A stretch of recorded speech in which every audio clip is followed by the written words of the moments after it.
What would you say as, I guess, like an F1 fan? This was your first like IndyCar race, or first kind of like non F1 race experience. What would you say the parts that like really stood out to you that you really enjoyed, that you think like maybe other F1 fans could like find some fun and enjoyment in at a non F1 race? Paddock passes are unreasonably cheap. I would go to another IndyCar race and buy the cheapest ticket I can possibly buy, and then just buy the paddock pass. For context, I spent $50 to be in the paddock for 3 days. And it's the same thing as being able to be in the F1 paddock, except you are actually looking into the garages. So it's better and cheaper. Like, I saw Roman Grosjean walk into a porta potty. Like, they're all just right there. My mom almost got run over by Michael Andretti on his scooter. Like, it was, and I got to like watch them make tires and watch them work on the cars. It was unbelievably cool. You touched a tire. I touched a tire. A used tire. Yes, which it was sandy. I don't know. That's how I would describe the feeling of it.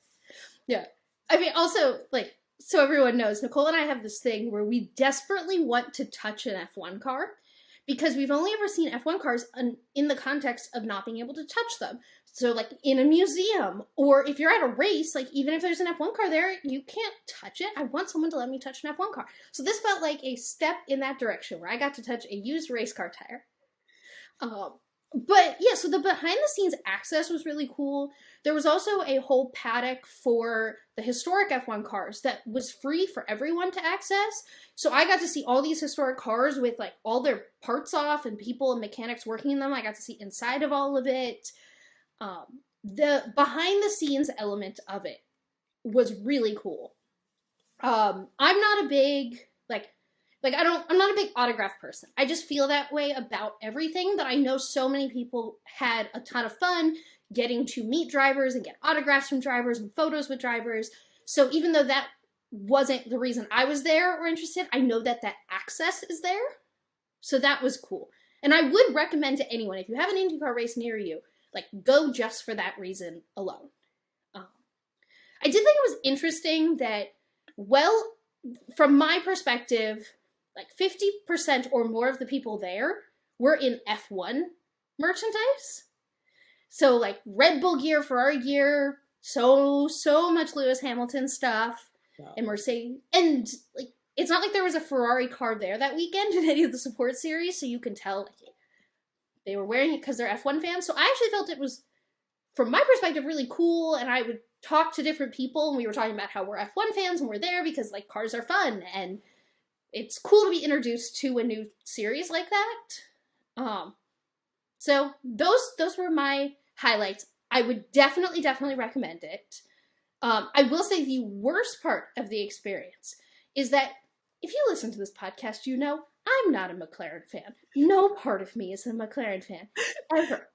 And I went into this weekend, like, if I'm going to do something, I do it 110%. I don't half do anything. So I'm like, I'm going to go all in on the fan experience. And my mother and I decided, I'm wearing it today, we were like, we're going to support Colton Herta primarily because he's from LA, so he's a local kid, and we thought that would be really fun. So we're like, great. On the last Sunday, my mom and Saturday, we both bought this shirt. And she's like, I'm going to wear it on Sunday. And I'm like, we're not going to wear matching shirts. But I still wanted to. Would have been so cute. It would have been cute. But I wasn't going to do that. So I was like, okay, that's fine. I work in marketing. I love marketing. I don't think a single IndyCar driver or team does marketing better than Pato and the McLaren team. I went, this is great. I'm going to go support McLaren. I'm going to move my personal bias from F1 aside. I'm going to support Pato and McLaren. I wore the Pato Award shirt. It was such a bad race day. It was like the world was saying, like, no, Briana, you are not allowed to ever like McLaren. Pato just needs to change. He needs to go somewhere else. We love him too much, and it just, it was some kind of, like, hysterical curse that happened to you. No, because he was by far the fastest driver on Friday. And I was like, okay, this is cool, great. And then Saturday, he had, I think he was 6th in qualifying. So it wasn't like fastest driver, but I was like, oh, that's a great place to start the race. But like not fastest by far like he was on practice on Friday. And then by the time you got to Sunday and he ended the race P19, I was like, this is definitely a curse. This is the world telling me that I couldn't pick a driver and it'd be okay. Yeah, definitely incredible. But I wanted to ask, so because if you're not watching on YouTube, which you should if you aren't, Brianna is currently wearing a Colton shirt, and it's really sick merch. And we, if you're new to Grid Walk, we absolutely love talking about merch here. So in comparison to like F1 merch and being able and like everything that we have to offer, they have to offer, and we're always screaming for more. Where does IndyCar fall on that? Are they doing good job, bad job? What can fans at least expect from that aspect of Indy? Are they doing it right? It's so much better. No way. Like, so much better. And look, IndyCar. I won't say IndyCar seems like a progressive series or like really like pro women in motorsport. Like, I'm not saying the organization. I'm more talking about the environment, the fandom. Like, it doesn't give off like, woo, women. So, like, even though I actually, overall, side note, was genuinely pretty impressed by the amount of women working in the paddock. Now, have never been in the F1 paddock. So I don't have a reference. So I'm not trying to, like, comparison. I just was, sidebar, Just what you saw. What you saw. Merch, though. I don't think all of the merch would have been everyone's cup of tea. Like, I don't think everyone would have been obsessed with all the designs. They were not just, like, logo. Like, someone made an effort. This is a woman's cut t-shirt. Such a sick shirt. I would never, oh, got a Parker knocking on my door. Hello. Thanks for joining us.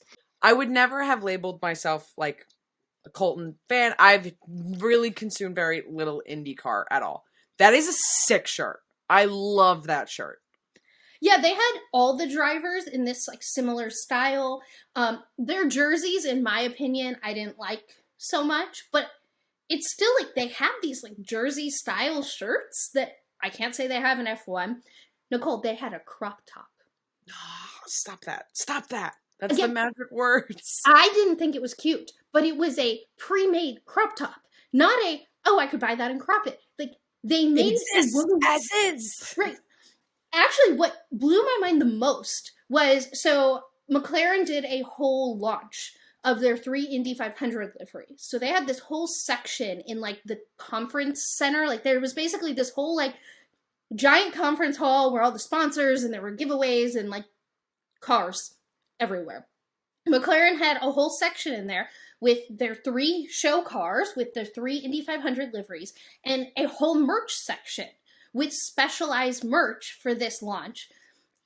It was so cool. For starters, they have this really sick shirt with the years that they won each of the races in the Triple Crown. And again, I was considering liking McLaren for a second. I didn't buy the shirt.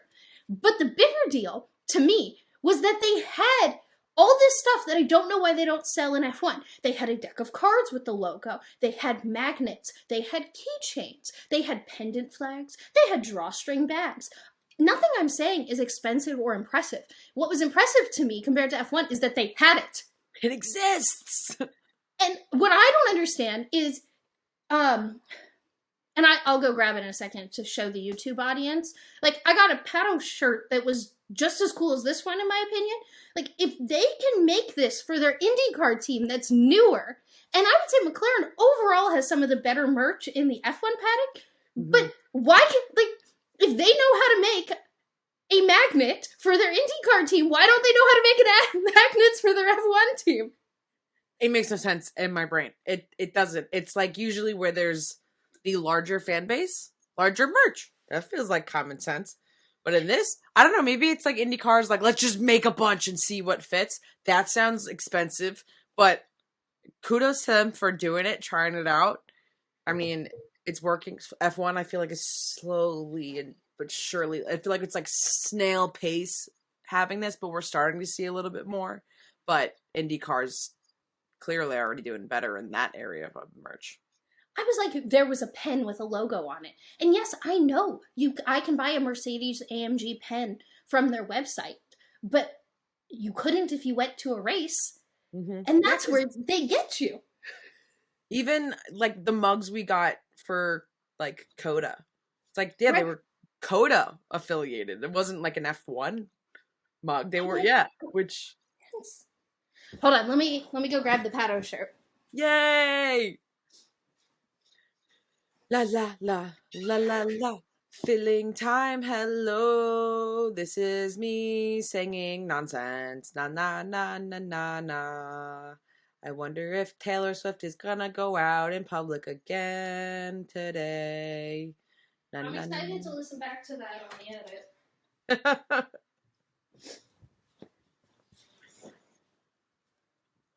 Wow, that's a really cool shirt. And it's so soft. And it's a woman's cut t-shirt. And by women's cut, I don't mean it like cinches in at the waist. It's just slimmer. It's just not a box. Right. Like, this is made for women. And I just... Now, the only complaint I'll have is on Sunday, it was really, really cold. And I didn't realize it was going to be that cold, so I did not bring a sweater. So I considered buying a sweater from anywhere. And I went to the, like, Grand Prix merch area, and a men's super boxy sweater was $10 cheaper than the smaller women's cut sweater. And then I got angry and didn't buy it. Pink tax. It's a pink tax on merchandise. For less fabric. That makes no sense. Someone make it make sense, because that's so. It does not. So I can't like universally, and I don't think the diversity in sizes was great. And I know, so, but overall, huge step up from F1 merch. And you know, you and I love merch. We do love merch. Yeah. I ordered my merch online because I'm not waiting on lines at concerts. So I can't believe that Taylor Swift merch lines are hours. Hours and hours and hours and hours. And I'm just like, nope, I will not do that. I will order everything online. And the only thing that I really like to do when I go to concerts is get like the individual like city poster and things. And I was not going to be able to do that for Tampa, even though it's just like they just added like an Arial font, Tampa, and the dates. Oh gosh, it was on the website yesterday, and guess who bought it, even though they said they weren't going to? Me! So I didn't have to wait online and got everything that I wanted. I'm excited to see in your future apartment, like it framed, like all this different cities you went to now, though. Yes. There will be. I'm gonna have like it'll just be like shrines to all of my, things. There'll be like a Formula One wall of all of my races. There'll be a Taylor Swift wall of all of my era tours and other tours. And then who knows? And then I'll just be like, wow, I have too many interests, and I give my money to a lot of things. Thank you for listening to this segment from episode 13 of Grid Walk. Don't forget to like and subscribe for more F1 videos. And you made it this far in the video, so just click down here and watch the full thing. Watch the rest of the podcast. Come on, click it. Click right there. Click. You can do it. I see your mouse. Click it right there.